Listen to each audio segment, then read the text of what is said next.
How to make a pie. First of all, get your filling made. This looks like it's going to be a rhubarb pie. And then get your ingredients together. Here we go. At this point, measured flour and salt together in the sifter, following the recipe, depending on whether you want to make a 1-crust pie or 2-crust pie. Sift the flour and the salt together. Get the temperature for the oven set. A pie wants a real hot oven so it gets nice and crispy and brown. So it needs to be about 400 degrees. Okay, then you cut in the shortening. Lots of people use lard, but I've always used Crisco. And when I first cut it in, I like to cut in with a knife. They say you can do this all the way, but boy, you'd be doing a lot of cutting. So once I get the first big chunks cut in, then I use a pastry blender and cut it till it's about the consistency of cornmeal. That's about the way it's supposed to look when it's ready to go. Then you take cold water. So I take them literally and I put a couple ice cubes in a cup of water so it really is cold. And it always takes me a little more water to get the stuff to hang together than the recipe says, about a tablespoon more. But you kind of have to develop a feel for it. You make a couple hundred pies, and before you know it, you kind of have an idea how it works. And I sure like to use a pastry cloth and a stocking over the rolling pin. Things don't stick nearly as much as when you're just using a wood breadboard and a rolling pin. So you start with that, and you get it nice and floury, sprinkle flour on it, and you're ready to go. Okay, so get your stuff floured. Then you've got to get moisture in the pie dough, and this is about the consistency.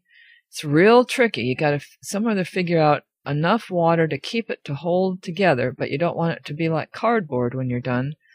So you want it to be a little flaky, but not falling apart completely, because it's got to hold together as a crust.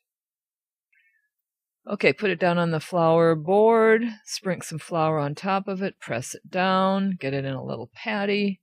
You don't want to work it too much or it gets tough. As you roll, try to move the rolling pin one direction, but usually I move it 4 or 5 strokes in one direction, then 4 or 5 strokes in another, and kind of work the dough out from the middle, getting it wider and wider. This one's developing some cracks. If it is, you can patch it by taking some of the ice water and using it like a little glue and smearing it underneath. Up on the top there's a patch, and you just tear a piece off the edge and put some water down, and then lay your little patch over it and smooth it out, and it works pretty well. Eventually, you want your pie crust to be one solid piece. You don't want cracks in it, because the idea is to have the whole filling bake inside of it, not to leak through and have the whole thing stick to the bottom of the pan. Okay, then the tricky part is to wrap this pie dough around your rolling pin and roll it up, and then unroll it in the pie pan. Good luck. A couple more little patches. Break some off the edge and seal it up if you've got patches or cracks or something, and just kind of press them into place.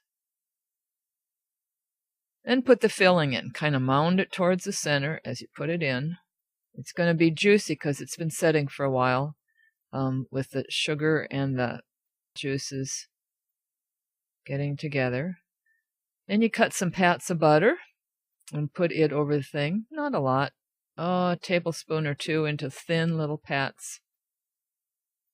Then you've got to get the crust, the bottom crust, wet around the edge so that when you put the top crust on, it'll again form a good seal.